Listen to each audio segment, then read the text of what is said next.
del 24 de febrero, ya el último miércoles del mes.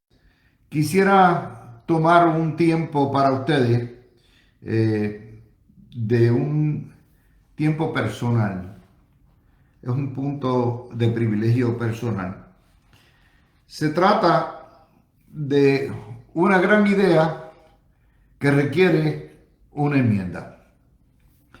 El honorable presidente del Senado, Tomás Rivera Schatz, propuso hacer un internado de comunicaciones legislativas para estudiantes de formación periodística o relaciones públicas y crear una práctica a cambio, por supuesto, de algún tipo de ayuda para fortalecer el flujo informativo y promover entre los estudiantes de periodismo mayormente un conocimiento de cómo opera la Asamblea Legislativa, la complejidad de los comités y obviamente cómo hacer de toda esa madeja del proceso parlamentario un sistema entendible y que se pueda comunicar. Es decir, es un taller de trabajo para jóvenes estudiantes avesados que necesitan obviamente ese tipo de ayuda. El presidente del Senado, con el cual me ha ligado una amistad estrecha por más de 30 años, peleando uno contra el otro un montón de puntos, porque a cuál de los dos más cocú, pero con profundo respeto y tolerancia y conocimiento del rol que cada cual tiene, él como líder de la mayoría legislativa y este servidor como hombre de prensa, respetando nuestras destrezas y respetando nuestras diferencias. Tuvo la idea de ponerle el nombre a ese internado Luis Dávila Colón, lo que me honra, se lo agradezco enormemente. Tomás Rivera Schatz es de los pocos líderes del PNP que jamás haya reconocido el trabajo de este servidor en el periodismo, pero ciertamente es innecesario y así se lo expresé al señor presidente. Primero, yo no me he muerto, ni me pienso morir por los próximos 30 años. Eso primero. Segundo, no me he retirado. Todavía tengo en el tanque 10 buenos años de trabajo. Y en la medida en que me sienta útil y pueda aportar a educar a este país, y siempre y cuando aquí en mi casa en Noti1 no me voten, pues básicamente voy a estar con ustedes mucho, mucho tiempo. De manera que los homenajes se dan después que uno se va para abajo, no antes. En segundo lugar, yo tengo como principio no aceptar homenajes de nadie. Primero porque yo tengo una obra de trabajo de una vida de 50 años que habla por sí sola. Y yo estoy seguro de lo que yo he hecho y de lo que yo he aportado. Y tercero, porque ya a mi edad no lo necesito. Yo hubiera agradecido ese tipo de ayuda hace 40 años, cuando empecé en esta lide, o hace muchos años atrás, cuando pasé la salsa y el Guayacán y me tuve que ir en exilio del país. Uno tiene que recordar que en esta vida uno está meramente de paso. A mí nunca me ha movido el miedo y como siempre les he dicho, a mí me compra quien me quiere y no el que me quiere comprar. Y en ese contexto, eso es algo que Tomás ha entendido toda la vida, yo lo he entendido perfectamente, cada cual desde sus posiciones.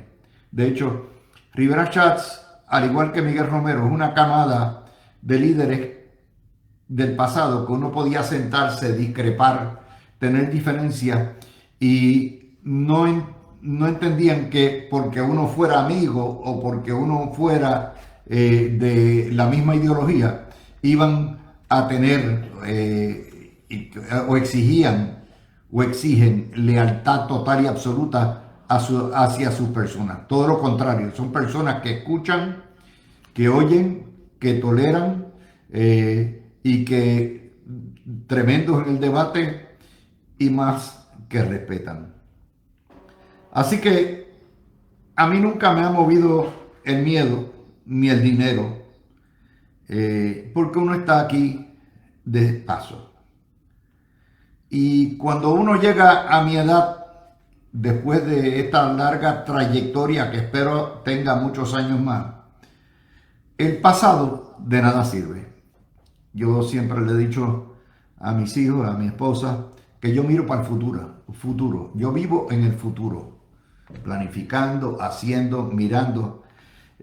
Hago el presente, por supuesto, porque el presente es lo que va a facilitar el futuro.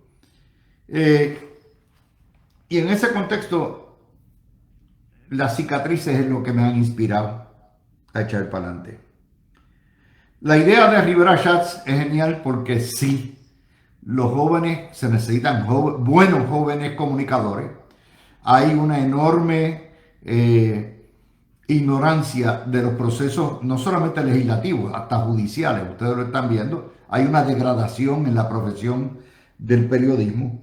Y en la medida en que el gobierno pueda ayudar y crear estos talleres, particularmente si tienen alguna ayuda económica, ciertamente esos jóvenes son los que necesitan el reconocimiento y son los que necesitan toda la ayuda. Yo toda la vida he sido un lobo solitario y a orgullo lo tengo.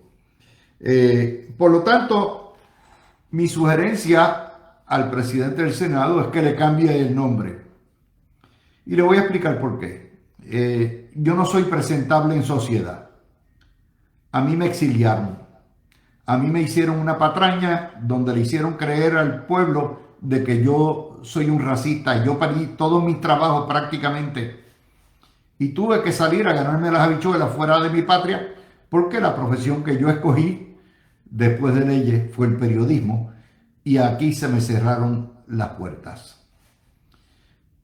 Y en ese contexto, el que se ponga el nombre de Luis Dávila Colón, que cualquier gobierno futuro lo puede eliminar, en realidad no ayuda en nada. Hay personas que han contribuido mucho más al periodismo, y yo sugiero el nombre de don Gaspar Roca, Ismael Fernández, Carmen Jové, un Gary Rodríguez, que ha estado ahí, don Carlos Castañeda, Andy Biglucci, Eliseo Combo Guerra, si nos vamos un poco más atrás, Alex Delgado, si llegamos un poco más al frente, Antonio Quiñones Calderón, que son personas que han contribuido mucho más de lo que este servidor humildemente ha podido hacer en 50 años. Yo tengo una labor en este momento que es no solamente educar a mi pueblo, sino reivindicar mi nombre y el de mi familia, el de mis hijos, mis nietos, mi esposa, que han sufrido el destierro y han sufrido estos 6 años. Hasta que yo no termine de reivindicar mi nombre y pueda decir finalmente, tenías razón. Yo no voy ni puedo aceptar nada que no sea el brillo de la justicia. Y ese tiempo vendrá. Yo a veces he pensado que yo he trabajado y estoy aquí 50 años después contra todo pronóstico, contra viento y marea, y que estoy de sobra donde hago falta. Pero lo importante aquí no soy yo. Ya yo estoy, como lo digo, ave de paso. Lo importante son los jóvenes. Esos jóvenes que necesitan, que no sean de esta camada de periodistas analfabestias que predomina en Puerto Rico, sino jóvenes que tenemos que formar y ayudar a formarlos para un nuevo periodismo. Y por eso ese taller debe tener el nombre, no de Luis Dávila Colón, sino de una persona que haya aportado, cuyos méritos se reconozcan y que está ahí. Luis Dávila Colón no necesita reconocimiento. Yo necesito que ustedes me escuchen y estén de acuerdo con todo lo que yo diga. Al contrario, después que no me insulten, porque la de gratis no va, básicamente podemos discrepar. Mi trabajo ahora es educativo. Mi trabajo ideológico terminó. ¿Por qué? Porque yo fracasé en convencer a los míos de la ruta que tenían que seguir. Y como fracasé en eso, pues me dediqué a otros menesteres, que es el periodismo puro, el análisis puro y el poderlos llevar, el poder enseñar o arrojar un poco de luz. Así que en ese contexto eso me da vida, me da energía, me da inspiración, y mientras Dios me dé cabeza, me dé salud y Tutosoto quiera que yo esté aquí y ustedes me reciban en sus hogares por radio o por video, yo estaré. Así que a Tomás Rivera Schatz, eternamente agradecido. Ya tuvimos la primera discrepancia. Él dijo, yo voy a hacer lo que me dé la gana, va a tener tu nombre. Y yo le dije, tú eres tan cabezudo como yo. Con eso, mi gente, les dejo eso. Creo que es una gran idea. Creo que la Cámara debe adoptar algo similar sin mi nombre. Y entonces hablamos. Ok. La noticia del día es un desfalco que apenas se está viendo y que no es responsabilidad de esta administración, ni es responsabilidad de el PIB, ni del Partido Popular, ni de ustedes. Poco a poco nos han ido tirando un escándalo de proporciones billonarias, de un engaño, un préstamo que dio el Fondo del Seguro del Estado. Yo no sabía que el Fondo del Seguro del Estado podía dar préstamos a entidades que no fueran el gobierno, a una firma, no sé si es de inversiones o de lo que fuera, un préstamo que le dio a una tal Phoenix Fund, un fondo, 100 millones de billetes. Ese préstamo se dio en el año 21 y el fondo se desfondó, lo defalcaron. De hecho, no fue solamente el Fondo del Seguro del Estado, hubo un montón de clientes que aportaron a ese fondo de la empresa privada que han perdido la camisa, y estamos hablando de pérdidas que, sumado a los intereses, suman cerca de 1 billón de billetes. El asunto es tan serio que la UCIF mandó a liquidar el fondo por insolvencia. Por ahí andan rodando y codeándose en la libre comunidad los perpetradores, y debe 700 millones a distintos clientes, incluyendo ese fondo del Phoenix Fund y varias subsidiarias. El DEC todavía no ha revocado su decreto contributivo, porque obviamente esto está saliendo ahora.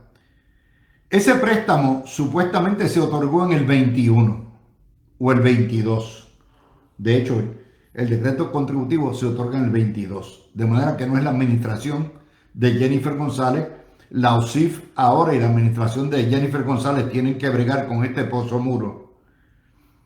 Y yo les garantizo que esto es materia de fraude federal, y que obviamente, si no está ya, debe estar muy pronto el FBI metido en el fondo.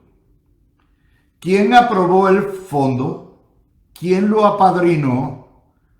¿Por qué razón se dio 100 millones? De hecho, eran 80 millones, pero con todos los intereses y todo lo que da, se mete en 100 millones, es una gran pregunta a hacer.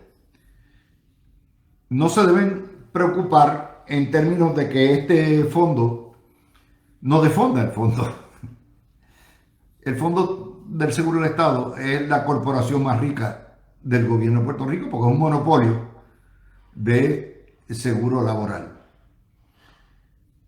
Nada más que el acervo del Fondo del Seguro del Estado sobrepasa los 2.000 millones de pesos. De manera que esto es un chorrito, pero son 100 millones de billetes del pueblo de Puerto Rico y de los patronos que aportaron, que se han perdido.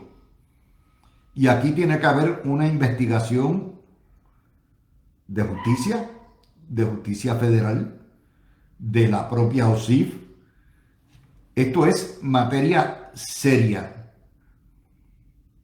y es un robo al gobierno de Puerto Rico de 100 millones y al pueblo de Puerto Rico y a sus clientes y todo lo que había, cerca de 1 billón de billetes.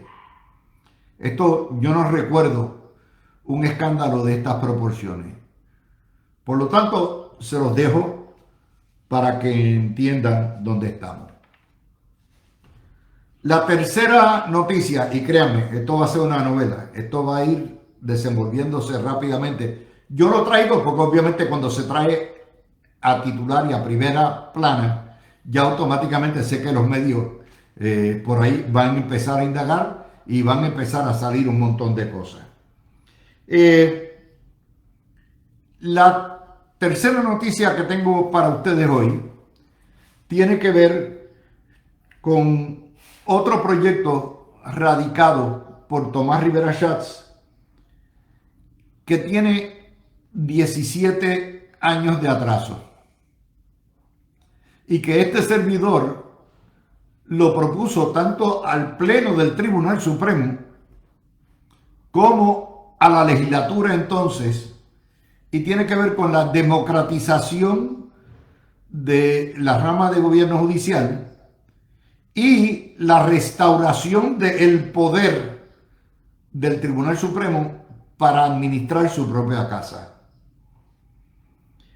El proyecto, entre otras cosas, que obviamente los independentistas y los populares han puesto el grito en el cielo,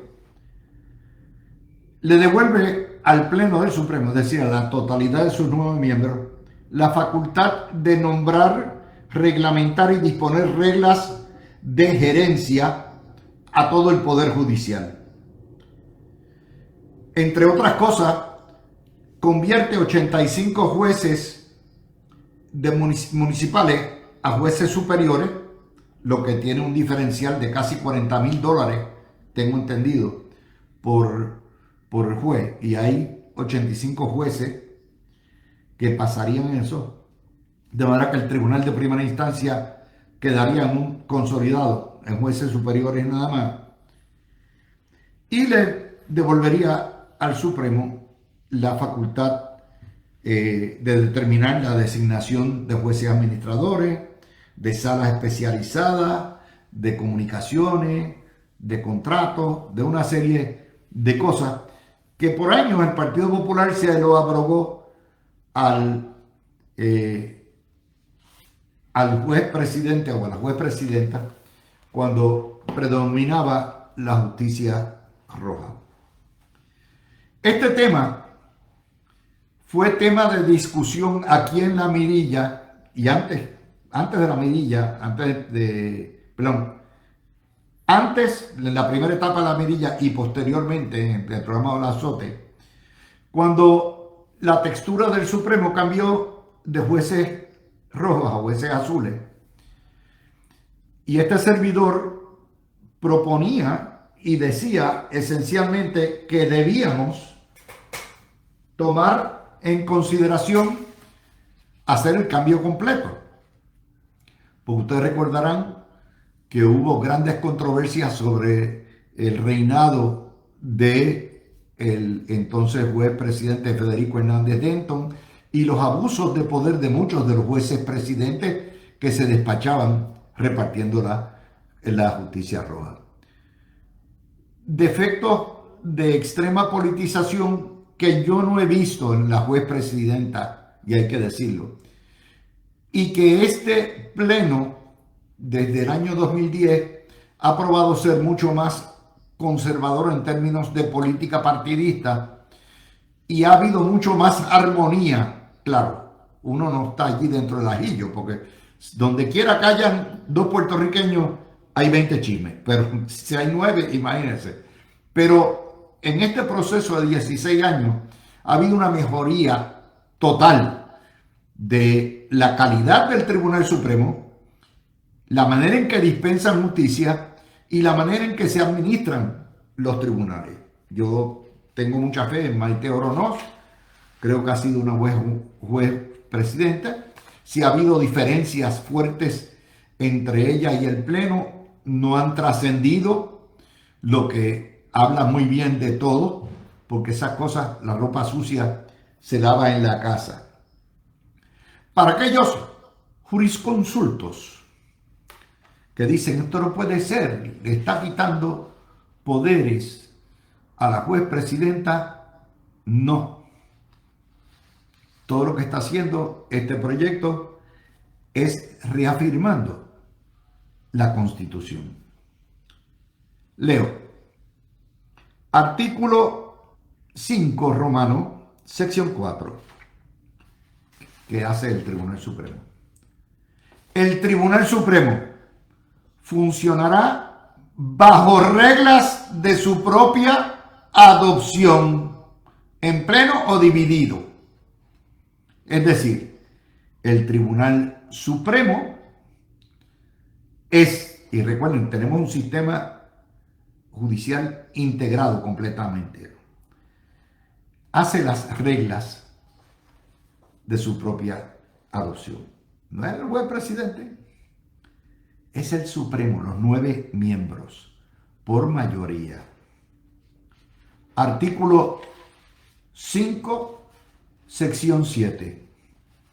El Tribunal Supremo adoptará reglas para la administración de los tribunales, las que estarán sujetas a las leyes relativas a suministros, personal, asignación y fiscalización de fondos y otras leyes aplicables en general. El juez presidente dirigirá la administración de los tribunales y nombrará un director administrativo quien desempeñará su cargo. Es decir, el Supremo dispone y la jueza presidenta es la que administra conforme a las reglas que haga. Eso está bien clarito. Esta es la Constitución. Lo pueden leer ahí completito en el video. Esto no quiere decir que se van a caer a palo. Yo creo que la civilidad, el civismo, la elegancia con que este Supremo, incluyendo su jueza presidenta, ha operado, incluyendo las minorías cuando votan, es aliciente y esperanza, porque la reforma empieza por la casa y el ejemplo empieza por la casa. Y uno tiene que señalar siempre, así como criticamos las decisiones de los jueces, también tenemos que respetar la independencia judicial y la capacidad de funcionar como colegio, es decir, colegiado entre todos. Eso no quiere decir que se le van a quitar facultades ni a los jueces, ni a la juez presidenta, ni nada. Sencillamente que se establece por ley lo que es bien claro.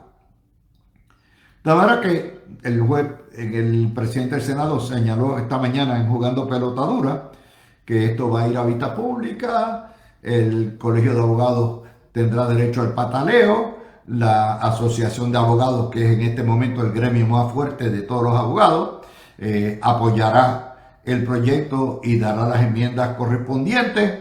Y finalmente, si el PNP sabe lo que tiene entre manos, esto será aprobado y todos los jueces tendrán que trabajar de manera como profesional, como lo han hecho, entendiéndose y trabajando. Ahora, la época en que un solo partido podía nombrar todos los jueces administradores, en que un solo bloque de jueces politizados podía nombrar administradores, salas de recursos extraordinarios, reglas, contratos y todo lo que da la época aquella que se hacían contratos a los sucusumucu para construir tribunales que costaban un huevo de la cara. ¿Ustedes se acuerdan? Un ojo de la cara. Prácticamente esto se acabó. Ahora, la época en que se usaban las escoltas para vacilar y todo eso, no. Y de hecho, se había acabado de antemano porque bajo el pleno actual y bajo la juez presidenta ha habido unos cambios fundamentales que tenemos que reconocer. Y yo le digo una cosa, yo leo las opiniones del Tribunal Supremo, mayoría y minoría, y me siento orgulloso de mi tribunal. Por primera vez en mucho tiempo, desde que cambió la textura, desde la década pasada, yo estoy seguro, bien o mal, podemos discrepar de las opiniones, pero ciertamente es otro tribunal. Es un tribunal abierto, democrático, como debe ser, y con un mayor grado de independencia política que los años fatídicos de la justicia roja, que por cierto puse y escribí en un libro. Yo no voy a entrar en los dimes y diretes y los detalles de la legislación. Yo lo único que voy a invitar es a todas las partes interesadas a aportar su grano de arena. Obviamente estos proyectos pueden ser mejorados. Todo proyecto cuando entra al taller de reparaciones puede ser mejorado enormemente y espero que sea para bien. Y dejen el bochinche, dejen la cosa. ¿Saben por qué? Be careful what you wish for. Si se ponen potrones, antes de que termine el término, no me extrañaría ver un pedido del Pleno para aumentar la cantidad de jueces de 9 a 15. En cuyo caso no es lo mismo ser 3 de 6 que 3 de 15. O 2 de 16. O 2 de... Sí, 2 de 15. Porque eso se puede hacer. Porque ¿sabe quién pide? ¿Quién es quien pide aumentar el número de jueces del Tribunal Supremo? El Pleno. La totalidad. La mayoría. Y eso está ahí siempre. Yo lo hubiera hecho hace rato. Eso se llama packing the court according to the Constitution. Pero, si quieren, ¿verdad?, ponerse a politiquear de nuevo, como lo hicieron en el año 10. Esto no ocurrió en el año 10, en el año 11 y 12, porque estábamos en la vorágine de que Puerto Rico estaba en prequiebra y el gobierno de la medicina amarga y encima la guerra de los jueces azules. El Nuevo Día libeló y difamó los jueces de la mayoría que nombraba el PNP. Los hizo papilla. Era bochornoso. Y encima de eso, Rivera Schatz estaba haciendo la investigación de las escoltas del juez presidente. Por lo tanto, se pospuso lo que debía quedar muy claro y se hizo conforme ahora, muchos años después. Así que les digo esto para que tengan una idea, que es la tercera noticia importante del día de hoy. Vamos a ir a otra más, y antes de... Hay buenas noticias. Yo estoy impresionado con el trabajo que están haciendo en Fomento Sebastián Negrón y Roberto Lefranc Fortuño. Me apena, como yo les he dicho, que hay mucho joven talentoso que está haciendo trabajo excelente, y que desgraciadamente la incapacidad y la ineptitud de la fortaleza en bregar con las crisis diarias opaca lo que hacen. En menos de 5 días, Fomento, o el DEC, como le llaman ahora, y Pritco sacaron y informaron lo que es el contrato de la Carelon Global en Mayagüez, con un chorrete de empleo. Eso lo discutimos creo que el jueves o el viernes.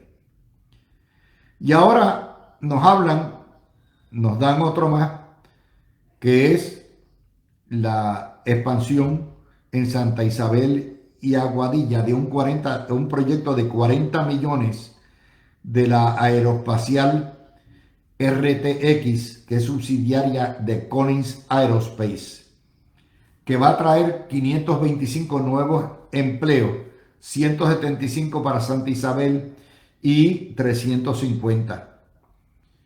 Y así como aquí nos gusta apelar y gozamos, mira esto, lo otro, qué terrible esta cosa, cuando los jefes de agencia lo hacen bien, en toda justicia, hay que quitarse el sombrero. ¿Por qué?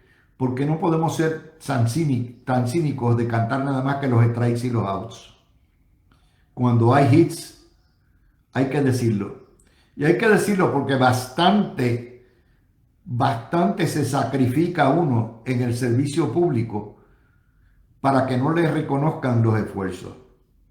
Y yo he criticado a Sebastián Negrón cuando lo he tenido que criticar, pero cuando lo hacen bien, sí, es 500 empleos acá, 500 por allá, pero ¿saben qué? Muchos granitos de arena o muchos granitos de tierra hacen una montaña. Así que Roberto Lefranc pues heredó probablemente la mejor agencia, una de las mejores agencias que opera en Puerto Rico, que es Pritco, y está bajo Sebastián Negrón, pero trabajan aparte, trabajan juntos. ¿Por qué? Porque para hacer estas plantas y expandirlas se necesita la infraestructura de Pritco, que son los que alquilan y facilitan los negocios para que se hagan muchas cosas buenas. Así que enhorabuena, no todos son malas noticias. Si se fijan, hoy en términos generales comenzamos hablando de cosas positivas. ¿Por qué? Porque ustedes tampoco, si no, se envenenan con tanta visión, se cae. El cuento del pollito pío es el cuento de todos los días en Puerto Rico. No puede ser. Por eso estamos como estamos y se nos va la gente. Vamos a terminar el video y venimos con nuestro panel con más noticias. La situación de energía eléctrica se torna peor. Esta mañana ustedes escucharon aquí con Normando Eddy Charbonnier.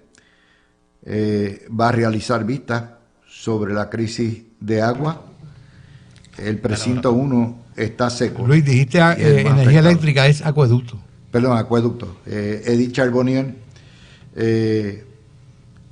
Increíblemente, el director de acueductos, Luis González Delgado, niega que haya una crisis de agua. O sea, Miguel Romero está fumando un tipo de marihuana que lo hace ver visiones y por lo menos 500,000 de personas en el área metropolitana están pensando que están a secas cuando están los chorros borboteando en sus casas. Esto es una cosa que uno no lo entiende. Este señor le debieron haber aplicado la grúa el año pasado cuando tuvieron que llamar a Carlos Pequera a sacarle las castañas del fuego y no fue así. El segundo tostón, la secretaria de Justicia Lourdes Gómez Torres, dice la prensa que no suelta prenda sobre investigación de los referidos de Ciari Pérez, pero obviamente si no ha recibido el informe de Transportación y Obras Públicas, yo no entiendo cómo puede haber. Ella tiene 15 días para informar a Integridad Pública, al FEI, si investiga o no, o si la exonera o no, Esto nuevamente es un caso mal tramitado por parte políticamente desde Fortaleza, que se le ha convertido en un dolor de cabeza enorme. También, entre las cosas que tenemos para hoy, la Autoridad de Energía Eléctrica, o sea, este es el SAR, está bajo Fortaleza, esto no es Luma ni es General, propuso un nuevo impuesto dentro de la factura para pagar las pensiones Viagra de Lautier y otras más, y otras hierbas. Y lo que está diciendo Energía Eléctrica es que está pelada, que hay insuficiencia de fondos, y le pide al negociado de energía que le autorice un sobrecargo para pagar esas pensiones. Es decir, ya ustedes pagaron las pensiones anteriormente y tienen que volverlas a pagar ahora mensualmente. Esto no son buenas noticias para el gobierno. Y con eso empezamos. Así que, Tony, vamos a empezar. Hay casos legales hoy en cantidad. Saludos a Luis, Fernando y Javier. Yo creo que el director de Acueducto está diciendo lo correcto. Y me voy a explicar por qué. La crisis no es del agua, la crisis es de la administración de Acueducto. Agua hay por ahí. Pero si lo administran mal el servicio, pues entonces, pues lo dijo bien. No hay crisis de agua. Él pudo haber dicho, la crisis soy yo. No es el agua está ahí y se pierde. Pero, el sal del agua. Pues claro, porque es que yo no he escuchado que las represas hayan bajado. ¿Tú has escuchado que hayan bajado las represas? De hecho, este ha sido el invierno más lluvioso en Puerto Rico en años. Por lo tanto, la crisis es la administración de Acueducto, no es del agua. Por lo tanto, lo dijo bien. Yo lo felicito, que lo dijo correctamente bien. Eli Charbonnier está en una campaña política también, porque Eddie piensa que si Miguel Romero reta a Jennifer González, Charbonnier tiene una ilusión de ser alcalde de San Juan. Pedro Sato soñando con filé miñón. Eso lo sabe todo el mundo, que la menor provocación vas a ver ahí Charbonnier en todos los municipios. Estoy aquí. ¿Tú te acuerdas aquel legislador del PPD, bendito, yo no sé si está visto, que era dominicano? Fernando Tono. Fernando, que se paraba. O sea, que tú estás diciendo que Eddie Charbonnier es el Fernando Tono del PPD. No, chico, tampoco, pero que Eddie está en campaña y está trabajando, pues perfecto. Está metido en todo San Juan y lo está. Mira, si ha cogido Acueducto como su sacerdocio para que le haya agua, pues perfecto. Pero yo entiendo, Luis, que el Acueducto, ya Miguel Romero no sabe qué más hacer. Y los que están callados, que no hablan, pues yo creo que la gobernadora de Puerto Rico, yo no sé, aquellas recomendaciones que hizo Carlos Pesquera, yo no sé si se están llevando a cabo. Dicen que en el residencial Luis Llorén Torres, los que viven en los pisos más altos, no le llega el agua. Es un problema serio. Hay un problema de presiones y un problema de sequía. Entonces, bueno, sequía de qué, de capacidad. No, o sea, de que la gente no tiene agua en el grifo. Bueno, o se la llevan. Y entonces el otro tema que estás hablando, mira, yo en el tema de la vivienda, lo que yo te puedo decir por ahora es lo siguiente.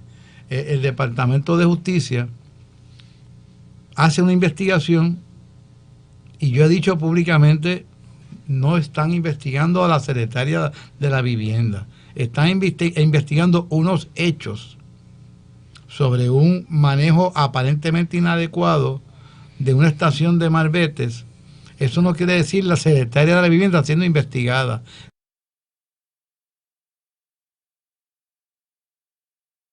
Se investiga para uno llegar a unas responsabilidades si la hay. La secretaria de Justicia, en el término que establece la ley, tiene que, a base de la que investiga integridad pública, el Departamento de Justicia no puede decir al país lo que está haciendo tampoco. Son confidenciales.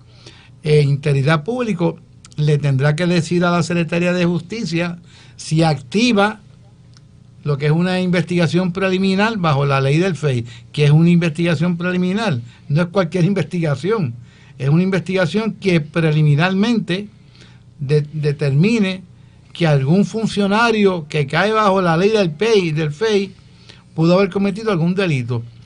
Eso no quiere decir que lo cometió, tampoco.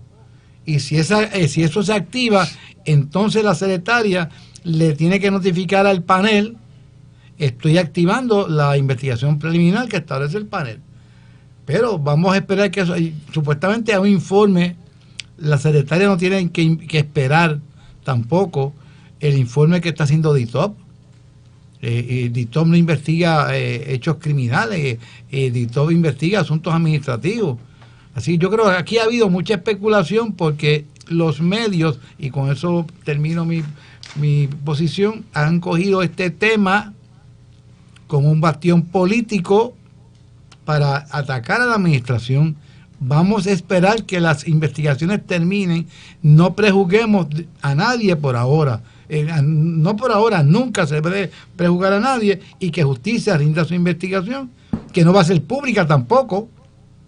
Justicia no hace pública las investigaciones tampoco, pero la prensa está loco por saber finalmente qué va a pasar. Vamos a esperar. Bueno, Javier y Fernando. Saludos Luis, saludos a Tony, a Fernán y a todo el público que nos escucha. Luego de ese análisis magistral de Tony en cuanto al agua y que por qué no hay una crisis de agua, me pareció excelente. Yo ni había pensado. No, es que yo ni había pensado en que los niveles en los embalses están bien, tú sabes, porque como aquí de lo que se habla es crisis, bueno, que no hay agua. Bueno, ciertamente esa situación se ha tornado ahora en un he said, she said, ¿verdad? Que están diciendo los representantes de San Juan y el alcalde de San Juan de que no hay agua en ciertos sectores, de que esto es una situación que lleva meses, etcétera, y hoy sale entonces el director ejecutivo a decir: aquí no está pasando nada, aquí 99.9% de la población de San Juan tienen agua. Para mí, evidentemente, esto no se lo están inventando los políticos. O sea, los políticos están recibiendo comunicaciones de sus constituyentes diciéndole: mira, tengo este problema de agua. Y evidentemente, yo que resido en San Juan y resido en el área de Cupey, la intermitencia en el agua y ciertamente el servicio. Está en Cupey alto, ¿verdad? No hay una, bueno, bajo, pero no hay una inconsistencia comparado con años anteriores. Bueno, y viene desde el año pasado. Quizás hay una situación especial allí, pero la realidad es que esto no es un invento de los políticos, ¿no? O sea, esto tiene que ser algo que está ocurriendo. Entonces, traje a Eddie Charbonnier y me dice un amigo: no es Eddie nada más. Está Eddie, está Juan Oscar, está Nitza Morán, tú sabes. Eso está. Que Miguel Romero diga que no va para San Juan. Para que tú veas si Juan Oscar está por ahí o no. O si no está, pues nada, por lo menos se perfila como un líder, ¿verdad? Fuerte en San Juan y que ha salido y ha expresado también y está metido aquí en esta situación. Y Juan Oscar también trajo la situación de que le habían eliminado el acceso a un programa que es el que establece las medidas de los embalses, bla, bla, bla. La telemetría. Que te da en tiempo real cuánta agua está fluyendo, cuánta agua hay en los embalses. Pero entonces el director dijo hoy que es que están migrando el sistema antiguo a un sistema nuevo, okay, y que todos ellos, incluyéndolo a él, todos los empleados y todos los que tenían acceso perdieron el acceso por un tiempo en lo que se hace esa migración. La citación para el presidente de la autoridad es este viernes, me dicen, a las 9 a.m. en el Salón de Audiencias 1 del Capitolio. La interpelación. Así que ahí veremos entonces, lo pondrán en el spot y le harán todas las preguntas. Ahora, Luis, ¿te has dado cuenta que esto es una situación que se está hablando solamente de San Juan? O sea, aquí hay Río Grande y áreas también. Bueno, hubo un tiempo de Carolina también que estuvo también, pero parece que eso se superó. El problema grande político también ha estado en San Juan para el PNP, porque los que están saliendo a criticar son de San Juan. Entonces, en el caso de vivienda, coincido con Tony. hay una investigación que está corriendo y está en curso en el DITOP. Yo entiendo, Tony, que la Secretaría de Justicia lo que está diciendo es, a mí me dieron un referido que no tiene mucha información. Evidentemente, ¿quiénes enviaron los referidos? Políticos del Partido Popular. Diciendo, mira, aquí tienes que investigar porque salió esto en la prensa probablemente. Y ella está recopilando información y probablemente está esperando el reporte, algún informe, claro, y alguna documentación más robusta versus un referido que probablemente no tenía mucha carne encima. Así que eso me parece a mí, hay que esperar a que ese proceso ocurra. Yo desde aquí en la cabina de Noti1 no puedo decir si Ari Pérez tiene la razón o el que está demandando Delis, el whistleblower y qué sé yo, si él tiene razón, porque también una declaración jurada que salió diciendo que él tenía un ánimo prevenido en contra de Ari Pérez. O sea que esto se ha tornado en una situación también que requiere... Mediática. Sí, es una situación mediática, pero en términos de lo que es llegar a la verdad de lo que ocurrió, por lo menos lo que se puede investigar, hay que esperar la investigación, punto. Fernando. Buenas tardes, Luis. Buenas tardes, Tony, Javi. Yo creo que el sistema debe reformarse para que ningún político pueda hacer ningún referido al Departamento de Justicia, porque mira que se ha abusado de eso aquí. O sea, los referidos de actividad criminal se hacen a la policía o al NIE o a alguna otra agencia de ley y orden, por ejemplo, los vigilantes de recursos naturales, pues tenemos diferentes agencias de ley y orden más allá de los cuerpos de policía, los municipales, el estatal, etcétera. Pero este relajito de hago un referido y la prensa te cae encima para ver qué pasó con el referido, cuando en realidad la motivación detrás del referido es 110% política, lo que hace es denigrar el sistema de investigación de justicia criminal de Puerto Rico y le resta y desmerece el Departamento de Justicia. O sea, si el Departamento de Justicia, a través de su cuerpo de fiscales, recibe información de que pueda haber una fechoría sucediendo, etcétera, hay unos mecanismos que se utilizan para investigar y se le asigna tal vez la investigación a un fiscal para que la supervise. Yo he tenido experiencia trabajando con fiscales de la División de Integridad Pública.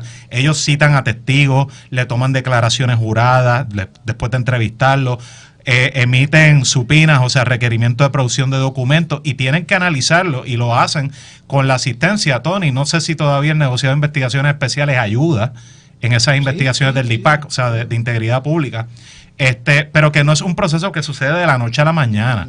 Y cuando tú tienes otras investigaciones administrativas, o sea que el Departamento de Transportación está viendo si se han violado las leyes y reglamentos que se utilizan para fiscalizar la inspección de vehículos, malvete, etcétera, pues les va a tomar tiempo compartir información con justicia cuando ellos todavía están tratando de descifrar qué fue lo que pasó.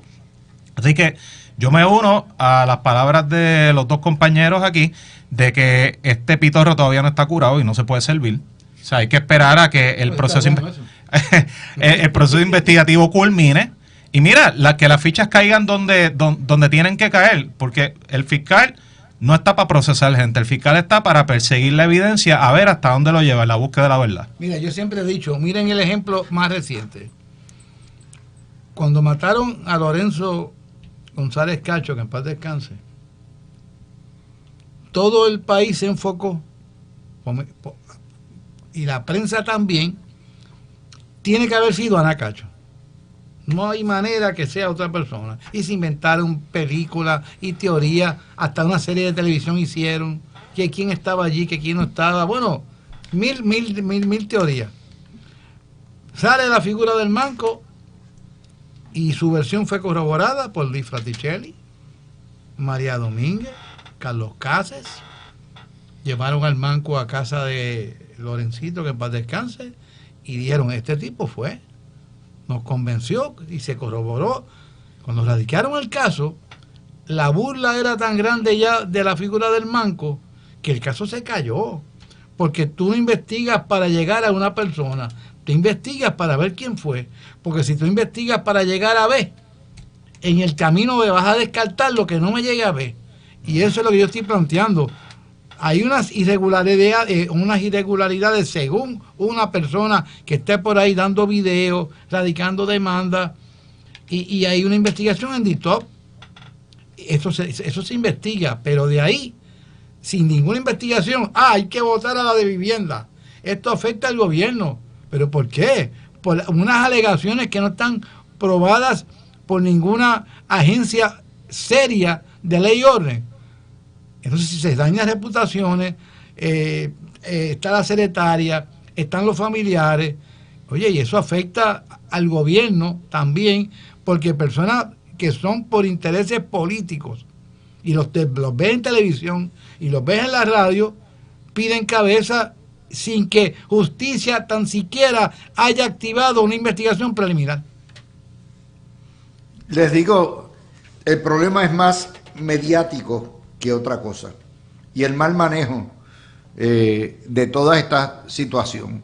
La del agua no, la del agua, o sea, fíjense que Miguel Romero está jugando ya el juego si yo fuera Godoy. ¿Se fijaron en eso? Dios, sí, dijo, si yo fuera gobernador ya lo hubiese sacado. Yo lo hubiera votado, sí, exacto. Cuando tú ves que ya un político empieza el juego, si yo fuera Godoy, ya te está mandando señales, pero es la verdad. O sea, este hombre no da pie con bola, particularmente de una agencia que no tuvo problemas por 8 años y que ahora de momento no la pegan. Y entonces viene y dice un disparate como ese, no hay crisis de agua, pues todavía la gente se pone más rebelde. Porque en realidad, cuando tú dices no hay crisis de agua, le estás diciendo embustero al alcalde, le estás diciendo embustero al alcalde federado, a Edith Charbonnier y a más de 500,000 de personas que se han visto afectados en los últimos 3 meses por esa carestía. Que una cosa es decir, mira, el problema está controlado,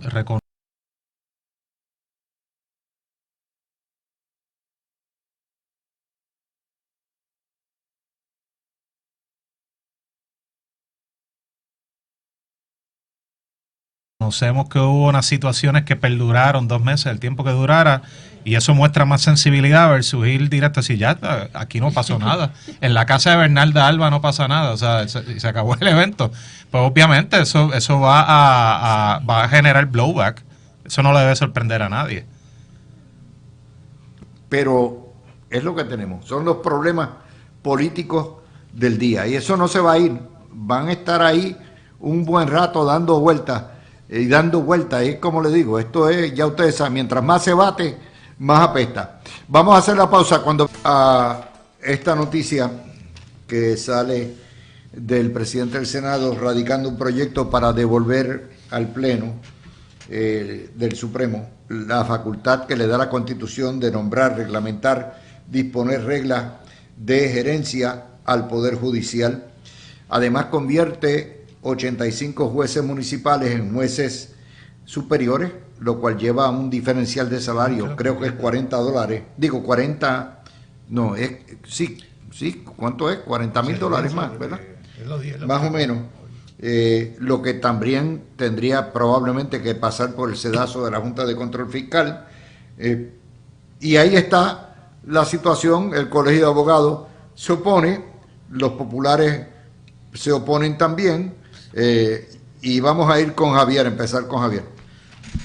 Espérate, que los populares y ya el Colegio de Abogados se opusieron sin siquiera evaluar esto y verla, y si esto va a vistas públicas ni nada. El colegio supuestamente dijo que lo van a evaluar y después van a emitir. Bueno, sí, no sé si cambió. Ya está opuesto, fíjate.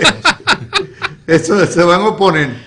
Mira, yo creo que aquí en este panel vas a encontrar unanimidad en cuanto a que este proyecto es un buen proyecto, es constitucional, por lo menos todo lo que se ha discutido, no hemos visto el lenguaje específico del proyecto y obviamente pues tendría que evaluarlo.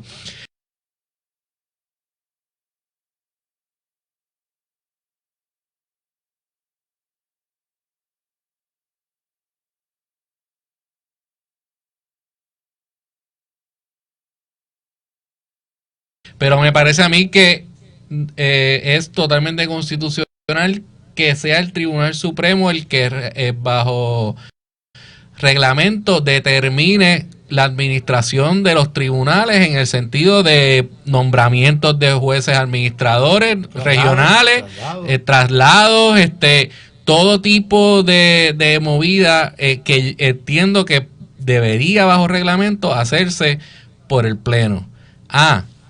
Que la Constitución establece que la juez presidente es quien nombra al administrador de tribunales, sí, eso lo dice la Constitución, pero las reglas y los reglamentos los establece el Tribunal Supremo en pleno, y no hay nada para mí que uno pueda establecer de que eso tiene que estar puramente, todo tipo de administración tiene que estar en manos únicas y exclusivamente de la juez presidente o del juez presidente de turno.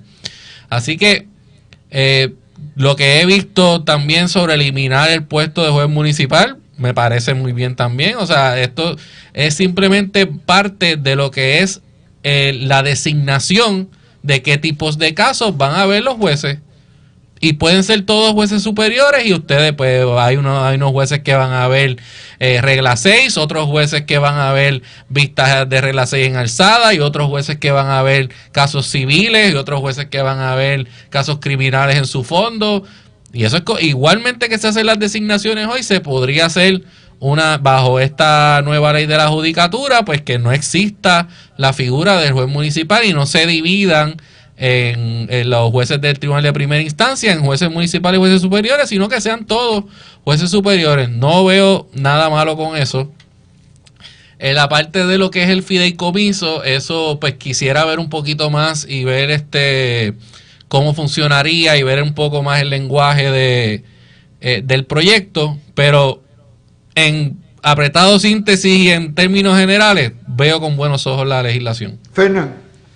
Luis, la Constitución de Puerto Rico dice que la legislatura puede crear y suprimir tribunales que obviamente no sean el Tribunal Supremo. O sea, el único tribunal constitucional que tiene Puerto Rico es el Tribunal Supremo de Puerto Rico. Y la creación de salas especializadas no es nada nuevo. Hace varios años, por ejemplo, creo que empezó como un proyecto piloto en el Tribunal de Bayamón. Se creó una sala especializada para atender reclamaciones bajo la Ley 54, que es la ley de violencia doméstica. Entiéndase para atender denuncias, para atender órdenes de protección, etcétera. Y hace muchísimo tiempo hace falta tener una sala que atienda asuntos contributivos, porque eso es virtualmente inexistente aquí en Puerto Rico. Asuntos hipotecarios, porque son asuntos que se repiten tanto, las mismas figuras, y claro, cualquier juez pues puede atenderlo y familiarizarse, pero que esté atendiendo eso con relativa frecuencia y y se ayuda a generar esa especialidad, yo creo que va a ayudar a que esos casos fluyan más rápido a través del sistema, entre otro tipo de salas. A mí me encanta la idea, me uno a lo que dice Javi del tema del fideicomiso, porque de las tres ramas del poder, yo creo que la que más aislada de cualquier tipo de influencia externa la que tiene que estar más aislada de cualquier tipo de influencia externa es la judicatura. Y si bien la rama legislativa y la rama ejecutiva, que es la que dirige la gobernadora, las agencias pueden recibir donativos, pues yo no sé si sea tan buena idea que la judicatura lo haga, porque podría dar paso a imagen de impropiedad de que tal vez esta fundación o esta compañía que donó millones de dólares para el mantenimiento de un centro judicial ahora tiene un caso, y qué vamos a hacer para eliminar cualquier tipo de duda que pueda haber de que se vaya a trabajar con ese caso de una manera justa e imparcial. Por último, yo entiendo que el juez presidente o la jueza presidenta es el primero entre iguales. Es como los caballeros de la mesa redonda, por eso es que la mesa es redonda, porque nadie tiene una posición mejor que el otro. Y la propia Constitución lo dice, o sea, lo único que nombra el juez presidente del Tribunal Supremo es un administrador de los tribunales. Coincido con lo que tú dijiste en tu análisis en la primera parte del programa. Me parece bien interesante, e inclusive creo que también hay que despachar la figura de los jueces municipales. El juez municipal trabaja igual que un juez superior, y la diferencia en salario es una cosa bárbara. Que inclusive a veces a los jueces municipales, ha pasado, les han dado designaciones para ocupar una sala o correr una sala que supone que corre un juez superior, y no le pagan un diferencial. O sea que yo creo que eso también ayuda a abrir el campo más a que personas con talento e interés en servirle al pueblo de Puerto Rico busquen unirse a la judicatura, busquen perseguir la carrera judicial. Lo veo bien, pero pues lo único que me incomoda un poquito es el tema del fideicomiso. Tony, ¿por qué históricamente se le ha dado mano libre a los jueces presidentes hasta Maite Oronos para hacer y deshacer en términos de contratos, administración, nombramientos, designaciones, traslados, todo eso, y el Pleno no participaba. Pues mira, honestamente eso es una buena pregunta porque el Partido Nuevo Progresista hace ya casi 8 años, tú me corriges, los jueces nombrados por el PNP, que no quiere decir que sean PNP, yo siempre hago la misma distinción, son mayoría. Y yo no sé si no se habían leído bien la Constitución, no los jueces, los políticos, que la única instancia en la Constitución que dice juez presidente es la designación del administrador de los tribunales, que no tiene que ser ni juez. Eulario Torres, que no sé si está vivo, por muchos años fue administrador de los tribunales y entiendo que no era juez. Pero con el tiempo se han nombrado jueces, administradores, me imagino, para darle un standing de que un juez administrador se siente como un juez de al mismo nivel. Ahora, fuera de eso, cuando dice Tribunal Supremo, pues el Tribunal Supremo no es el juez presidente. El Tribunal Supremo es los jueces que componen el Tribunal Supremo. Y en este programa hemos discutido varias veces por qué esto no se había hecho. Esto no tiene que ver nada con la juez Oronoz. Yo tengo una gran distinción con ella, con Maggie, estamos casi emparentados, la juez presidenta. O sea, no es una cuestión personal con ella, pero es que el puesto de juez presidente tiene un poder de la Constitución. Y con los años, ese puesto que lo ocupó Federico Hernández Denton, Tono Andreu, Miriam Naveira de Rodón, se me queda la Trías Monge, la nuera de Yamil Galip, que fue también la esposa del doctor Yamil Galip, que fue juez presidenta. Y todo el mundo pensaba, pues, Anabel. Anabel no. No, Anabel no. No, Anabel no. Sí. Miriam. Miriam. No, está Miriam. No, Después de Miriam, que fue un tiempo, que ella es maestra de propiedad, era maestra. Pues lo que quiero decir es que eso siempre ha estado ahí y por fin se le está dando mediante legislación que las decisiones que tiene que tomar el Tribunal Supremo las toman los jueces del Tribunal Supremo. Y la decisión que tenga que tomar el juez presidente, la toma el juez presidente. Y quiero hacer un comentario aparte también. Yo quisiera también que eso que estamos discutiendo se lo aplicaran los presidentes de los cuerpos legislativos, Senado y Cámara, que muchas veces presiden los cuerpos de la manera que están criticando al juez presidente. Deciden tu presupuesto muchas veces, deciden quiénes son tus empleados, deciden la oficina que vas a ocupar, deciden qué proyecto muchas veces baja o no baja. Eso no es precisamente lo que estamos buscando, que eso se discute en consenso. Así que yo aplaudo el proyecto que está radicando el presidente del Senado. Lo del fideicomiso hay que analizarlo un poquito más, pero me gustaría que también que la Asamblea Legislativa, que es un poder constitucional, también examine hasta dónde llegan los poderes casi todopoderosos de los presidentes de los cuerpos legislativos, que se apliquen también la misma vara. Mira, Luis, la última... Dime. Sí. No, que les iba a decir, o sea, si esto se torna en otra guerra campal como tuvo en el 10, 11 y 12, y empieza la prensa a caerle arriba a los jueces nominados por el PNP, prepárense que va a venir un pedido para aumentar el Supremo. Activan la cláusula sinfonía. Que eso está ahí, 15. eso está ahí pendiente. Eso está ahí pendiente. Prepárense, porque al que no quiere caldo se le dan 3 tazas. Mira, Luis, sobre tu pregunta a Tony, de por qué esto nunca se había mirado, la ley de la judicatura es del 2003. Es una administración de Sila Calderón del Partido Popular. Esa es la última vez que se miró en la Asamblea Legislativa esta, ¿verdad?, lo que es la operación de la rama. Luego vino la controversia cuando terminan nombrando a la juez Oronoz, que era juez asociada, y entonces cuando el juez presidente Hernández Denton vence su término, bajo la administración de Alejandro García Padilla, pensaban que el Tribunal Supremo se iba a reunir de alguna forma en el Pleno y iban a escoger un juez presidente ¿verdad? Cosa que nunca estuvo en los planes de los jueces que estaban allí nombrados en ese momento y que eran jueces del Tribunal Supremo en propiedad, porque he hablado con ellos y la realidad es que eso nunca estuvo sobre la mesa, pero ahí vinieron y nombraron a Maite Oronoz sin vista pública, sin nada, de manera fast track. Dame un segundo, la juez Liana Fiol. Me refería. Liana Okay. Fiol. Y esa fue la última vez que estuvo en la palestra pública la controversia sobre quién administra el tribunal. Imagínate, la juez Oronoz la nombraron bajo la administración de Alejandro García Padilla. Eso fue, no recuerdo en qué año. O sea, no la recuerdo juez en qué Oronoz, año. en fast track, sin vista y a la traga. Fue así. Exactamente. O sea que ya eso van probablemente más de 10 años, 13, entre 10 y 13 años que eso ocurrió.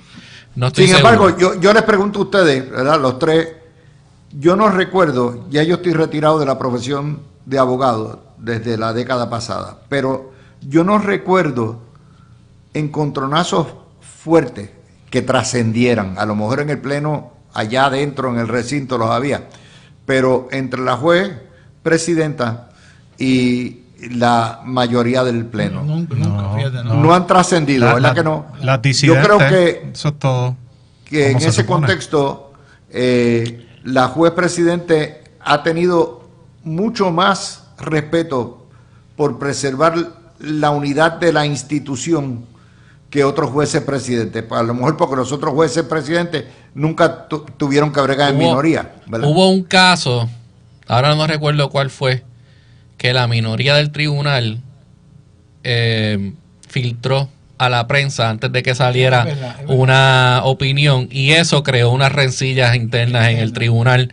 Eso fue hace unos años, no recuerdo exactamente, Hubo entrevista pero en la radio. ya la juez era la juez presidenta Bueno, la cosa del tribunal. se puso tan fea que una juez que estaba en funciones sacó cuestiones raciales en contra del juez Korthoff, y posteriormente el juez Korthoff puso, creo que un pesebre afuera, un nacimiento de su oficina, y también, o sea, así estaban las cosas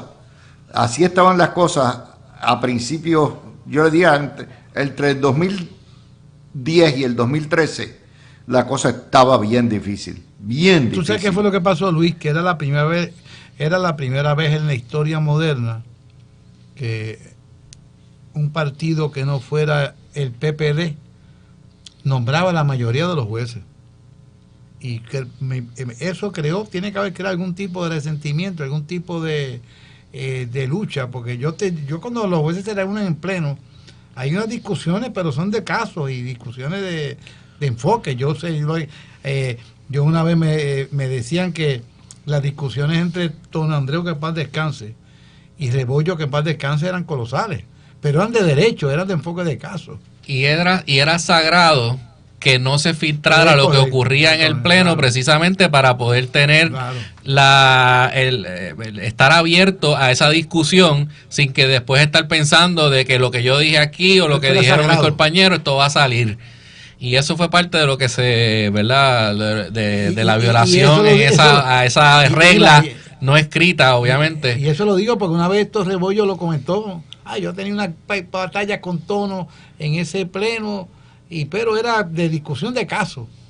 Y nos agitábamos, pero era porque en ese pleno me dicen que no hay taquígrafo y el último juez en jurar se convirtió en secretario del pleno. Entonces cuando nos nombraban 3 jueces a la vez, era ver quién juraba último. El que juraba último era muchas veces el que se convertía en secretario del pleno. No sé si con el tiempo permiten algún taquígrafo o algo, eso yo no lo sé, porque eso es sagrado. Pero no hay lugar a dudas que eso creó. Mira, la juez Oronoz es muy educada, Luis la conoce también, a la mamá, a su papá que en paz descanse, y tú no vas a ver a la juez Oronoz faltando el respeto a nadie, porque esa no es su formación tampoco educativa. Pero no hay lugar a duda que el puesto con los años tenía unos poderes que no les correspondían al puesto, y yo creo que esta legislación establece, el pleno toma estas decisiones el juez presidente tomó estas otras decisiones que están haciendo, poniendo en orden la Constitución de Puerto Rico. No, y me escriben aquí, ¿y qué pasa si ganan los populares y cambian la ley de nuevo? Yo digo, bueno, pues se impugnará y adivinen quién va a ver Claro. el caso. ¿Ustedes creen Mira, que una sí, vez claro. se le restituye el Claro. poder al Pleno, el Pleno va a decidir para legalizar cualquier intento de quitárselo? No hay Mira, manera. es que si lo trataran de hacer, estarían violando la Constitución.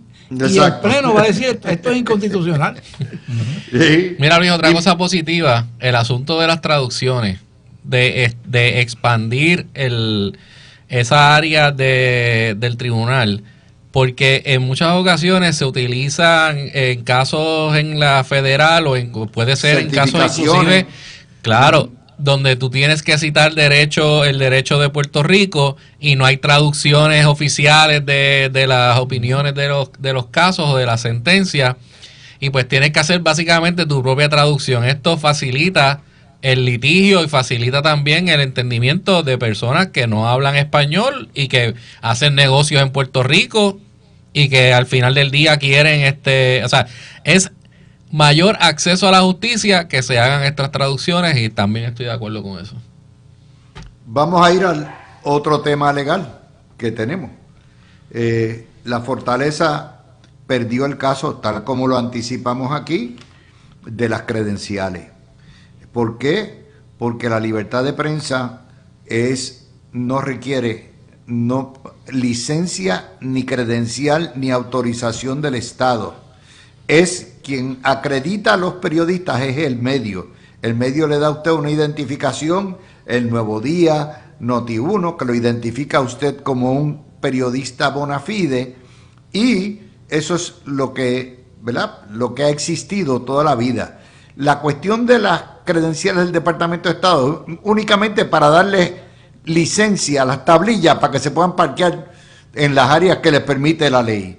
Fuera de eso, no es una licencia para entrar. Y le dijimos a Fortaleza que se metieron en camisa de 11 varas, no escucharon y todavía van a apelar. Cójanlo por ahí porque eso es paleo. Mira, pero lo que sucede es que yo sé que el medio dice quiénes son sus periodistas. Pero ¿quién acredita el medio? O sea, es el huevo o la gallina, es lo que estaba pensando. La Constitución, la Constitución acredita el medio. Claro, ¿Okay? claro. Y hay periodistas que no pertenecen a ningún medio, son independientes. Hoy en día las redes sociales, hay personas que se las buscan, pues tienen sus podcasts y tienen el perfecto derecho a ejercer el periodismo, porque para tú ser periodista, y me corrigen, yo no tengo que trabajar para ningún periódico, para ningún canal. Ahora, Fortaleza, con las cuestiones de seguridad, tiene el perfecto derecho a saber quién entra allí y quién sale. Trata de entrar a Casablanca sin una acreditación que Casablanca te acepte como periodista, a ver si pasa de los portones. Así que esto no tiene que ver nada con restringir el derecho a la prensa, a los periodistas, pero tiene que haber un orden, tiene que haber un control, y lo menos que uno espera es que la casa del gobernador, que es la casa del pueblo, es donde vive el gobernador, que es una oficina de gobierno, porque la Fortaleza es oficina de gobierno, pero es residencia también. La gente no sabe que esto no es una oficina de gobierno solamente. La planta de arriba vive el gobernador, viven sus hijos. Ese es el área privada de Fortaleza. El área de abajo es la área de oficinas, de reuniones. Y como Fortaleza no va a poder asegurarse que las personas que entran allí, que tienen acceso muchas veces al teatrito de Fortaleza, que tienen acceso a la oficina del gobernador, no sean periodistas debidamente acreditados por alguien. Yo llego allí, yo soy periodista, pero yo me levanté hoy y quiero ser periodista. No, tiene que haber algún tipo de control, Luis, como están las cosas de seguridad. Aquí la gente se olvida de la seguridad, y yo creo que esto Fortaleza, el gobierno lo debe apelar para que se aclare. No tenemos que ver, no estamos tomando posiciones en contra del medio, ni de los periodistas, pero que tiene que haber un control de quién entra y quién sale de Fortaleza. Mira, y a eso le tengo que añadir que total, muchos medios son abiertamente hostiles a la gobernadora y aún así tienen acceso a las conferencias de prensa.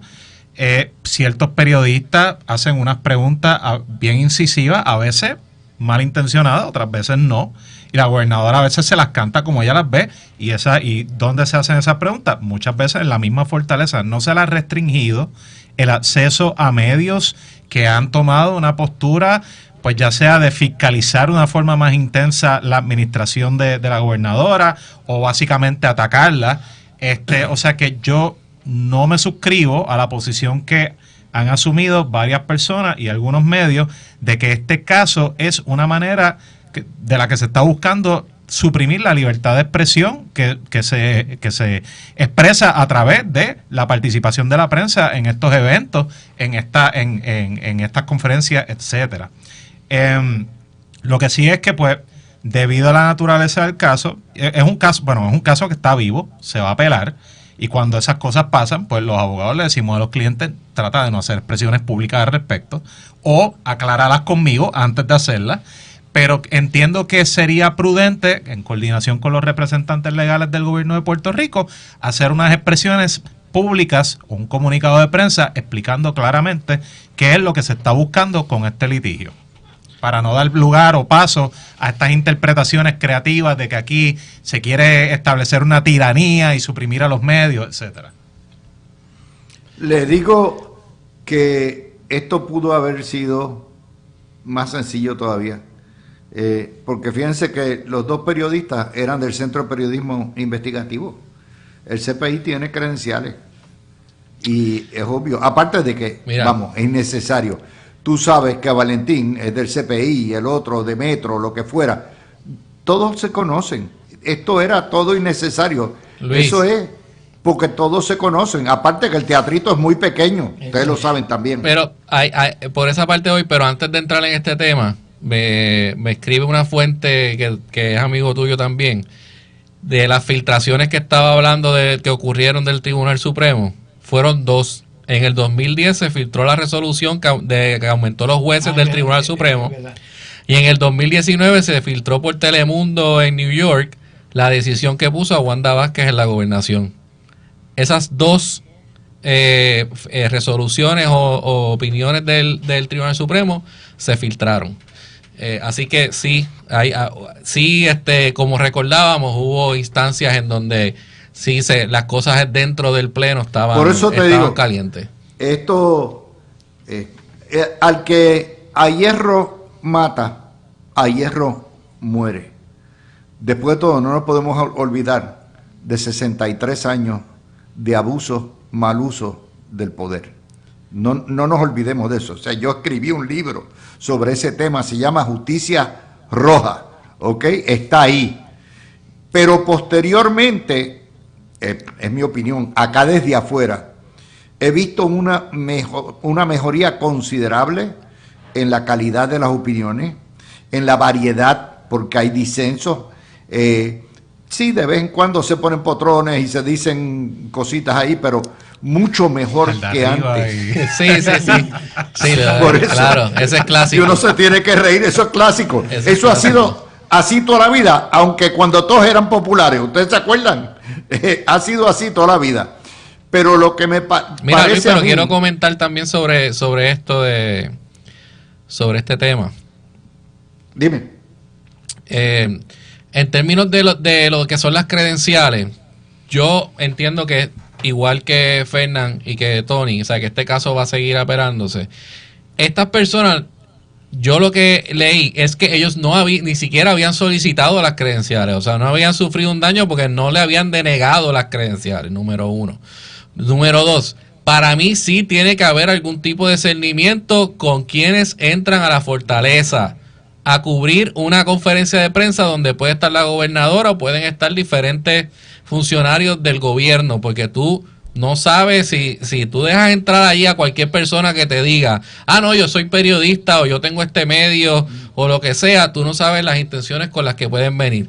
El CPI y estos periodistas hicieron un test case para mí, llevando este caso, porque a ellos no se le había, pues la información que tengo no es que se le había denegado la credencial a ninguno de ellos. Y para mí tiene que haber un orden también, porque como tú dices, esos salones son pequeños. No tienen capacidad para aguantar a todos los periodistas de Puerto Rico que quizás quieran ir a cubrir algún evento. En la Casa Blanca se hace también. En la Casa Blanca... Sí se hace, Blanca, por eso te digo, yo no entiendo. Es la credencial del Estado. Yo no tengo problema que pidan ID. El problema mío es la credencial del Estado para poder entrar o no entrar. Eso no debe estar ahí. Eso es fácil, que lo Punto. cambie Fortaleza, emite una orden ejecutiva donde de ahora en adelante periodistas que vayan a cubrir noticias en Fortaleza se tienen que acreditar en Fortaleza. Oye, a veces la gobernadora está ahí con sus hijos pequeños. Bueno, es que, mira, aún la credencial del Estado, ¿tú sabes quién es quien acredita al periodista? El medio. El medio, yo lo sé. El medio. Cuando yo dirigía periódico o dirigía estación de televisión como lo hice, quien mandaba la solicitud para que le dieran la licencia de la tablilla era este servidor. Yo certificaba, este señor o esta señora son periodistas de este medio y nos representan. Ya está. O sea, es el medio el que acredita. Pero es un tema que el que quiere cabulla, barulla. ¿Ok? Aquí la prensa siempre va a buscar una pelea. Pero mira, como dice Fernando, están utilizando, mira el PNP ahora, está prohibiendo a los periodistas, están restringiendo sí, la yo lo libertad sé. de prensa. Eso es lo que por están eso diciendo. Cuando porque se no hay juego de se ha pie. pedido ID en todas las administraciones, Luis. No Esto hay- no es en esta administración. yo lo sé, pero no hay juego de pie. Es la torpeza de bregar con una situación que es potencialmente explosiva en contra tuya y no la sabes manejar. La manejas torpemente. Y de hecho, ahora acordándome otra cosa. Este programa, en su versión anterior, fuimos los únicos que defendimos a brazo partido la integridad y la decencia de los 6 jueces que nombró el PNP entre el año 2009 y el 2012. El único, porque la prensa completa les decía perro muerto, los insultaba, les sacaba hasta si habían sido funcionarios de colegio, les sacaban barbaridades. El Nuevo Día se portó con los jueces del Supremo de la manera más sádica posible, ¿ok? Y fue precisamente este servidor y ustedes, los compañeros que estaban en ese programa, los que defendieron la integridad de aquellos jueces. Y tan reciente como cuando nombraron a Raúl Candelario, creo que fue, que le sacaron el pedigrí completo. exacto. Eso fue el año pasado. Le sacaron a los nuevos jueces. Sí, y aquí pusimos las cosas en orden y dijimos, El único hay que lugar evaluarlos a base de sus méritos. en la prensa puertorriqueña donde se ha defendido la integridad de nuestros jueces ha sido aquí. De hecho, la semana pasada o hace 2 semanas estábamos defendiendo la integridad del juez que decidió el caso del biólogo marino, ¿verdad? Aquí fui donde decidimos, donde dijimos, independientemente de que estemos de acuerdo o no con la decisión del juez Yabona, hay que respetar eso. Hay que respetarlo porque es la independencia judicial y los jueces no pueden estar expuestos a ataques personales, a ataques bajunos por la decisión. Usted ataque la decisión en los méritos en derecho. Esto va así, o está mal, o erró en su interpretación de los hechos, o erró en la aplicación del derecho, o podemos apelar o no podemos apelar, pero no caerle encima. Mira, y eso, independientemente del color del juez, hay que hacer así. Usted discrepa de la decisión. Y ya. Mira, vamos a hacer la pausa. Deja que vengas de la pausa. Quiero hablar de por qué yo creo que los jueces deben muchas veces defenderse los medios. Antes también tenemos el escándalo de toda esta situación que se ha dado con el defalco de 100 millones del Fondo del Seguro del Estado. Por cierto, me acuerdan aquí, ese préstamo se dio, o ese negocio se dio bajo Wanda la Breve. Fue en diciembre 27 del año 2019. Esto es un chichón que trae cola heavy. Hay que averiguar, Luis, como decía Pedro Rosselló, busque las líneas de suministro y van a ver boquitas Exactamente, pegadas por ahí a es esa que línea. vamos.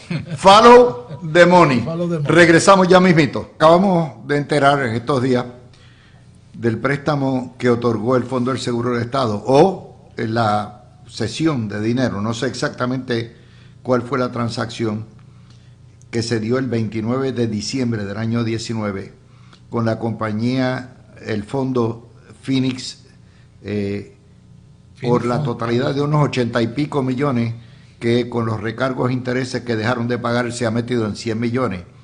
La OSIF mandó a liquidar el fondo insolvente.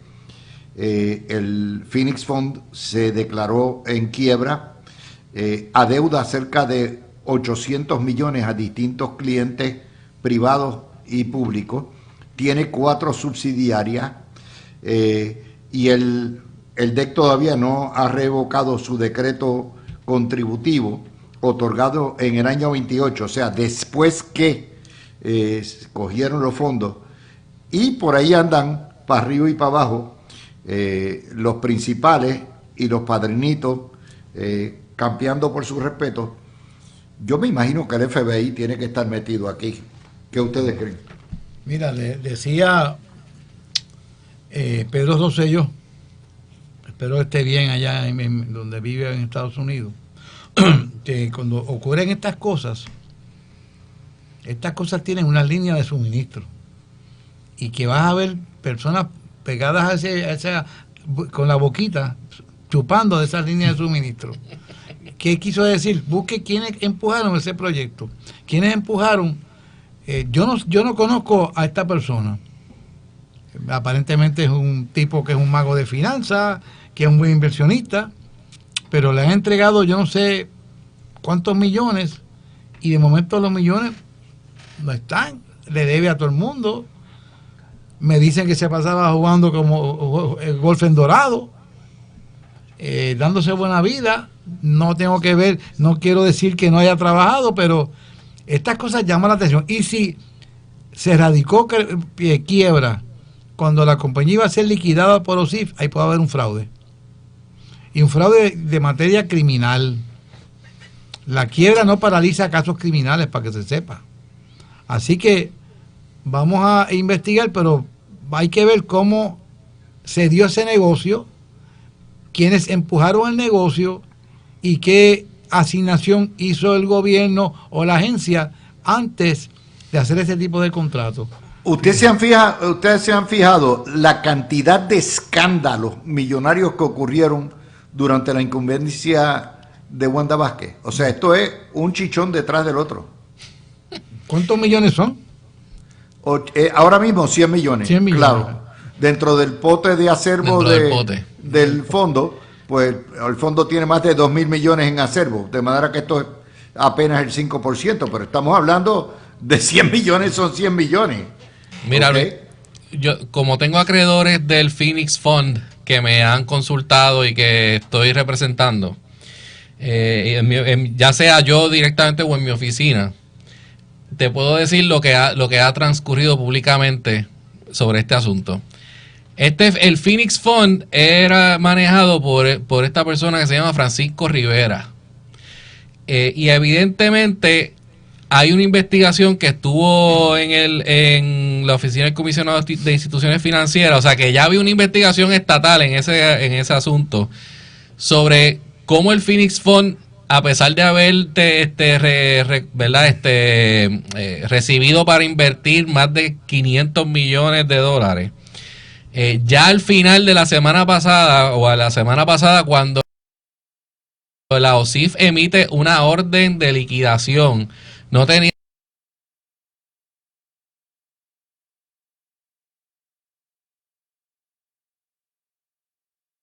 realizando, y con la quiebra que se acaba de erradicar, no ha establecido todos los acreedores que tiene, pero que dentro de lo poco que se puede saber en este momento que radicó, tiene sobre 500 millones en deuda. O sea, esto es un fondo que recibió una cantidad exorbitante de dinero para invertir. Por cierto, déjame añadirte, y John Mott también le pone aquí, el primer préstamo se otorgó en diciembre del 19 y el segundo en mayo del 21, bajo Pierluisi.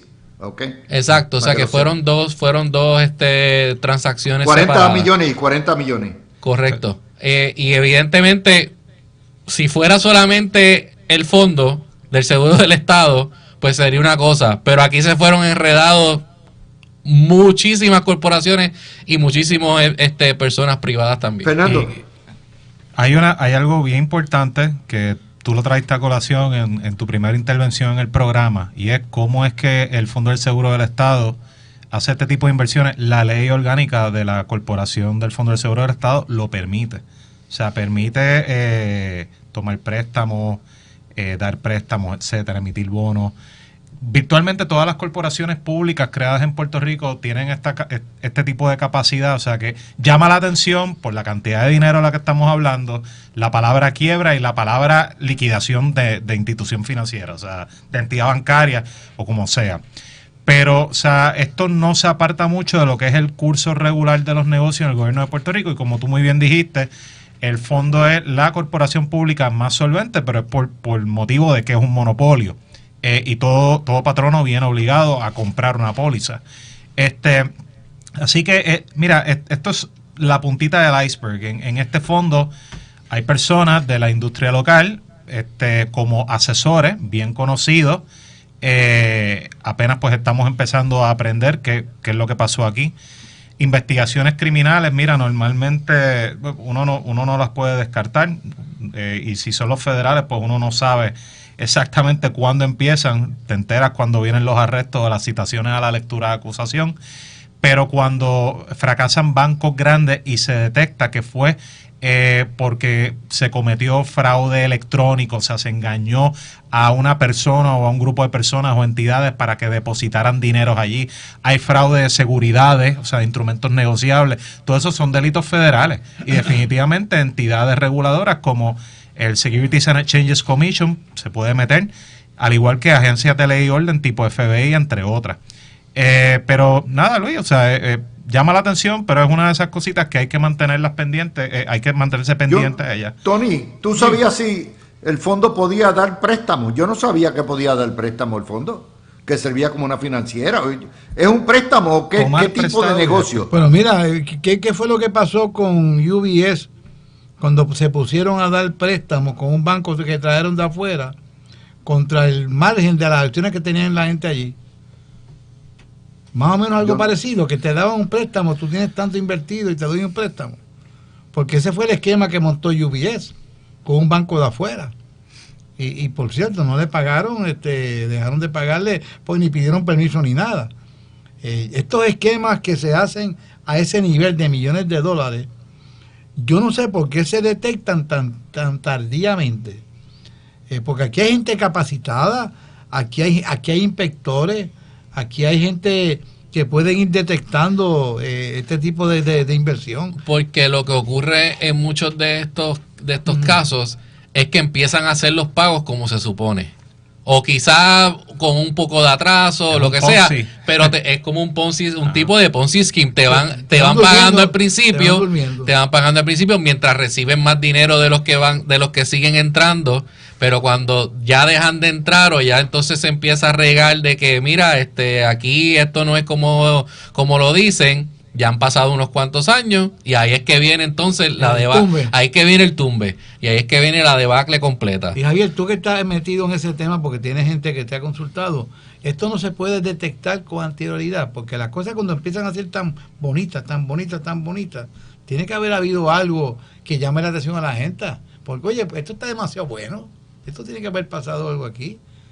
¿Cuántos Ponzi Schemes no hemos visto en la historia? Y vuelven y pasan lo mismo. Y vuelven y ocurren. O sea, todo depende de la confianza que tú tengas en el equipo que está al frente de esa fondo de inversión o lo que sea.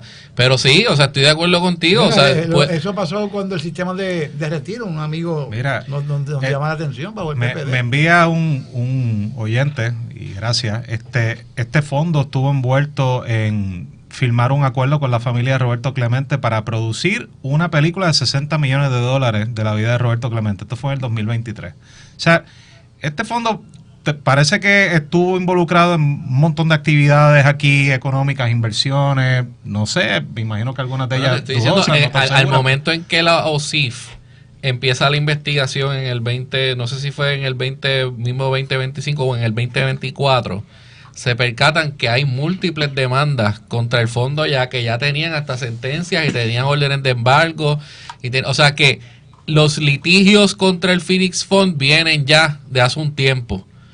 Y evidentemente la OSIF, cuando hace toda la investigación, viene y la semana pasada dice, espérate, con todas las demandas que tú tienes, con la falta de liquidez que tú tienes, yo tengo que entonces pasar y liquidarte. Y ellos vienen y se fueron al tribunal de quiebra, que es como pues, los abogados saben, hay una paralización automática entonces de todas las demandas del proceso en OSIF. Oye, yo no soy abogado de quiebra, la quiebra de procesos es que algo son legítimo, pero de procesos del ejercicio del police power, el poder, no sé, policía, ¿cómo es que se decía en español eso? O sea, el poder de hacer valer las leyes del Estado no necesariamente se paralizan con la de razón de Estado. Poder de razón pero del es Estado. que caemos, o sea, el poder de razón del Estado. Todo constantemente ocurren estas cosas y vuelven y la gente cae y vuelven y caen y vuelven y caen y vuelven y caen y estos esquemas que son preparados por gente bien inteligente en el sentido que dominan con maldad el tema para el cual trabajan. Tienen que haber personas que estén bien alertas de las cosas que están pasando, porque mira, ya cayó este. ¿Cuánto dinero se perdió? Tony, como 100 millones. Tú sabes que a mí me sorprende. O sea, primero, vamos a aclarar. Esto no es culpa de Jennifer González ni de Ricardo Rosselló. Ok, los podemos sacar los dos. El problema es que históricamente, a través de los años, ya lo sabemos, el Fondo del Seguro del Estado ha sido una cajita dulce, una alcancía para políticos, para llegados, para contratistas, bajo rojo y azules.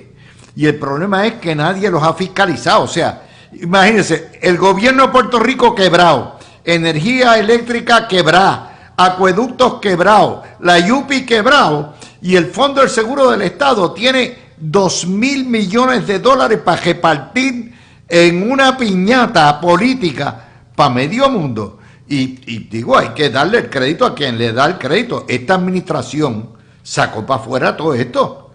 Ahora hay que investigar, o sea, estamos hablando cerca de 1 billón de billetes. Ahí quedaron enredados los que iban a desarrollar también la torre de oración después que se fue a la quiebra Fonti, la iglesia, y después la consiguió un grupo en la corte quiebra. Parece que pusieron los fondos, los chavos ahí, y se fue a Justa también. O sea, aquí hay medio mundo, constructores, desarrolladores, empresarios. Esto es mucho más que lo que estamos viendo. Esto es el cuento esto no es un cuento del pescadito, esto es una ballena, ¿ok? Esto es, Luis, el huracán que viene de camino y viene de camino y viene de camino, y te levantaste un día y te cogió con vientos de 150 millas y arropó el país. Les digo que esto ha sido unas declaraciones que acaban de salir, que me las envía el amigo y periodista Ángel Irizarry. Sí. Que son las declaraciones que hace el OSIF por conducto de su comisionada, la licenciada Mónica Rodríguez, donde básicamente establece que era de esperarse que el Phoenix Fund iba a radicar quiebra, pero que el OSIF todavía tiene unas obligaciones reglamentarias y que pues ejercerán todos los derechos y obligaciones que tengan, ¿verdad?, como agencia reguladora, y que ahora también, además de eso, pues entonces el Phoenix Fund va a estar y tener que cumplir con todas las disposiciones del código de quiebras allá en la quiebra, así que parece que los CIF ¿qué más tú le vas a pedir? ¿Qué más le puedes pedir a Mónica Rodríguez Villa que lo que ha hecho? O sea, lo cerró, lo sacó para afuera. Tu diligence, ella ha hecho su trabajo, esta administración ha hecho su trabajo. Y lo va a seguir haciendo, no lo puede porque ahora culpar. se tienen que contestarle preguntas a los CIF. Pero fíjense de nuevo, otro lío más que está ligado esta vez a otra agencia de gobierno, ¿verdad? Esto, y no es, vuelvo a repetir, esta administración. Esto tienen que explicar en la administración de Wanda Vázquez porque se firmó el traspaso original de 40 millones y posteriormente en la de Pierluisi, porque en mayo del 2021 se firmó el segundo. ¿Y quiénes eran los cabilderos? ¿Quiénes eran los abogados? Los que chupaban. ¿Quiénes eran los padrinitos? ¿Para qué iba el dinero? Porque hasta ahora yo no sé para qué iba ese dinero. ¿Alguien sabe de ustedes? No sé, voy a especular un poquito, pero no me sorprendería que el fondo para utilizar capital pasivo que no era necesario para sus operaciones, que lo tenía depositado, lo invierte o se lo pasa a este fondo pues, para ver si podía generar dividendos. Para invertirlo. Sí, y eso, oye, muchos fondos de pensión de empleados gubernamentales hacen lo mismo, corporaciones públicas, etcétera. A mí me pasó con los bonos. El fondo tiene una cartera de inversiones. O sea, el fondo invierte, o sea, parte de su capital, no sé exactamente cuánto, no sé exactamente cuál es el porciento de sus activos que invierte, pero sí, tiene una cartera de inversiones y esta pues quizás fue una de que no salió como esperaba. Obviamente tendría que tener un retorno de inversión que establecían los contratos. No se dieron, obviamente ese retorno de inversión no se dio.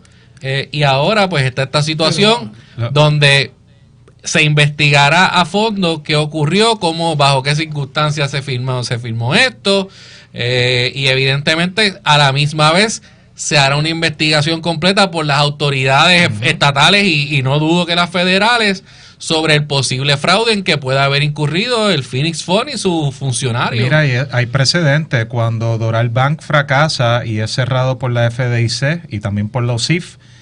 Vinieron acusaciones criminales contra algunos de sus directivos, incluyendo pues el entonces tesorero de Doral Bank, donde se le imputó wire fraud, o sea, fraude electrónico de transmisión de información, porque supuestamente él había, en reuniones con accionistas, había hecho unas manifestaciones que no eran las correctas de la condición del banco, ¿no? De la liquidez del banco, entre otras cosas.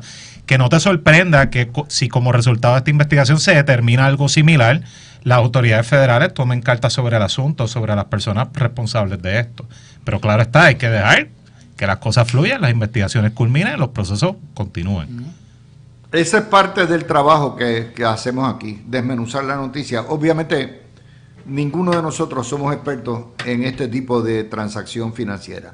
Lo que sí somos expertos en sacar para afuera una noticia que aparentemente es chiquita, pero que es un monstruo de noticias. O sea, esto es una noticia de un desfalco grande y parte de un proceso de un fondo del Seguro del Estado que ha estado sin controles, bajo piquita de chupita de políticos de parte y parte por décadas. Y esto trae cola, y trae cola bien, bien fea. Así que con eso, gracias a los tres por haber estado conmigo en el día de hoy. Muy buen programa, excelente. Teníamos temas por un tubo y 7 llaves. Para que ustedes sepan, empezamos la mañana bien seco y mira, y eso, se nos quedó Trump, que a las 10 de la noche va con la diatriba de él. Esa la sí, yo me lo tengo que chupar, a que Trump emplaza al Congreso a que tienen que legislar, porque a base de esos aranceles, claro que lo hace. allá, y los va a emplazar. Los va a emplazar. Va a estar interesante. Va a estar interesante. Va a temblar y se va a rascar. Decir, yo no puedo leer el teleprompter y se va a ir fuera del yo ya libreto. Estoy en 2 horas durmiendo, básicamente, porque ya cuando llegan las 9:30, 10, ya yo estoy chorreado. De hecho, a veces Tony me llama a las 9, mira, pasó esto, y ya yo estoy en el quinto sueño. Oye, y las cosas en México están bien malas también. Bueno, pues gracias a Tony, gracias a Javi y a Fernando, mis amigos. Por ahí viene el gran Falú. Mañana nosotros estamos con ustedes nuevamente a las 5 de la tarde en otra edición de La Mirilla. Buenas noches.